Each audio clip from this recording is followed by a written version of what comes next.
Bismillah, alhamdulillah, wassalatu wassalamu ala rasulillah wa ala alihi wa ashabihi wa man walah. Ma ba'd, assalamu alaikum wa rahmatullahi wa barakatuh. Alhamdulillah, we have hadith number 316. قال جاء رجل إلى رسول الله صلى الله عليه وسلم فقال يا رسول الله من أحق الناس بحسن صحابتي قال أمك قال ثم من قال أمك قال ثم من قال أمك قال ثم من قال أبوك متفق عليه. The hadith says that the man came to Rasulullah sallallahu alaihi wasallam and said, Ya Rasulullah, who amongst the people has the most right or is most deserved of my good companionship? Husni sahabati, meaning sahbati. Yani, who deserves my, or suhbati, the best of my companionship? The Prophet alayhi salatu wasalam, he said, your mother, ummuk. The man said, then who? He said, ummuk, then your mother. The man said, then who? He said for the third time, ummuk, your mother. The man said, then who? He said, abuk, your father. This hadith is in Bukhari and Muslim.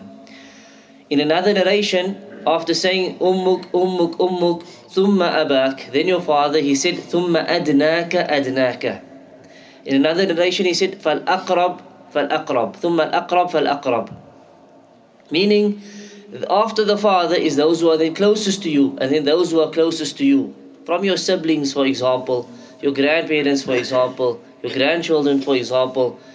Yani, it starts with the mother. Out of all the people that deserves your good treatment, your kindness, your good companionship, your moments that you spend with her, yani, out of all people, the one who deserves this good treatment is who? Is the mother. The mother, then the father. And the hadith does not mean that your father doesn't deserve good treatment.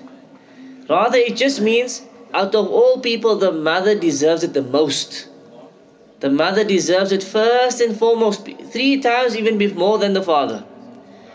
Right?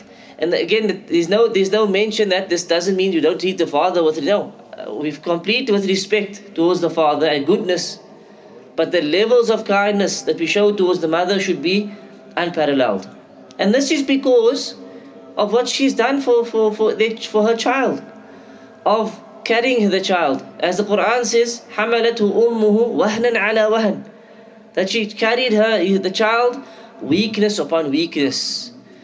In another verse of the Quran, حَمَلَتْهُ كُرْهًا وَوَضَعَتْهُ كُرْهًا, she carried him with hardship and gave birth to him with hardship.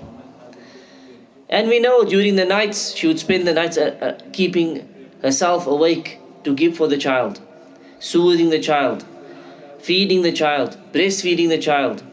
If anything causes the child pain, the mother stays awake throughout the night until the child sleeps.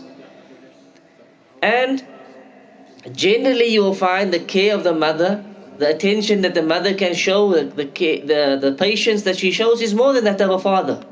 And that's how Allah has created us. Generally this is the case. For these reasons her rights are multiplied. And the truth is that we can never ever repay our parents and especially our mothers for what they did for us. Over and above that, she's weak, she's a female, and the more she gives of her rights, her body, the more it affects her health physically. So any mother that's been through childbirth, 1 child, 2 children, 3 children, you will notice that it affects their health. It affects their health, it affects their strength, it affects many parts of their bodies. Wallahu musta'an. And all of this they'll be forgiven for. Every hardship, Allah will remove their sins. Every difficulty, Allah will raise their ranks. But it also means that for the child needs to show the best of treatment towards their mother. The next hadith, the Rasul sallallahu alaihi wasallam, he said, "Rahima anfu, thumma rahima anfu." He said, may his nose be rubbed in dust. Yani, may this person be humiliated. And he said this 3 times. May he be humiliated. May he be humiliated.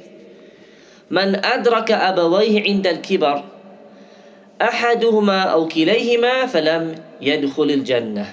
Rawahu Muslim. The person whose parents reached old age, either one of them or both of them, and yet this does not cause him to enter paradise. So the hadith teaches us what? That a person who lives with until his parents are alive and his parents have become old, The hadith tells us if you treat them well in their old age, you will enter Jannah. Your reward for good treatment of your parents in old age will be what? Will be paradise. And the hadith also teaches us that if you don't care for your parents in their old age, if you don't show them good treatment in their old age, and you don't earn Jannah, yani this is your golden opportunity. You have your parents, which is the door to paradise, and you don't treat them well, and this is not a cause for you to enter Jannah, then the Prophet ﷺ says, may this person be humiliated. May this person's face be rubbed in dust. May this person's nose be rubbed in dust. Yani because he got the golden opportunity and didn't take it. Allah gave him this perfect chance. Here is your Jannah, and he didn't make use of it. So the Prophet ﷺ says, may his face be rubbed in dust. So clearly from these ahadith we learn, number one, the status of the mother. The mother, then the father, and then those who are closest to you. And we learn the importance of birrul walidain, especially during old age. That this is the key to paradise. And not being good to your parents, being bad to your parents in their old age can be a cause to Jahannam wa na'udhu billah.